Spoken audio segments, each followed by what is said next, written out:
நம்பிக்கையினால உங்களுக்கு ஒரு மேன்மை பாராட்டலும் கையை தட்டுங்களேன்.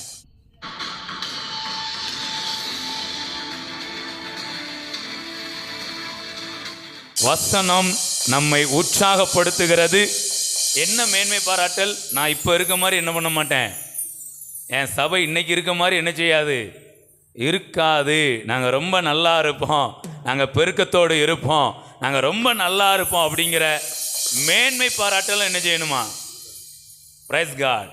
அதாவதுங்க, ஒரு 50 பேர் இருக்கும்போது ஒரு 500 பேர் இருக்கிற மாதிரி ஒரு மேன்மை வசனம் சொல்லி கொடுக்குதுங்க. மேன்மை பாராட்டலை நம்ம என்ன பண்ணணுமா? முகத்தில் காமிக்கலாமா? அந்த மேன்மை பாராட்டலை கொஞ்சம் காமிக்கலாம் பார்ப்போம். அப்படி ஒரு ராஜ தோரணைய. Price God. ரொம்ப கஷ்டம்னு ஆண்டவர் இப்படிலாம் ப்ராக்டிஸ் பண்ண சொல்கிறாரு பார்த்தீங்களா? ஹல்லேலூயா.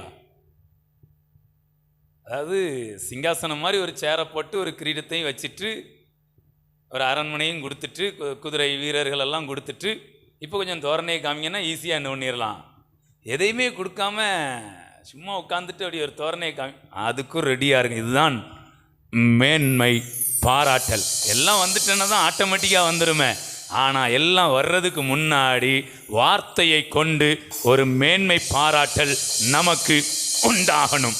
என்கிட்ட வார்த்தை இருக்குங்கிற அந்த தைரியமும் அந்த மேன்மை பாராட்டல் நமக்கு என்ன செய்யணும்?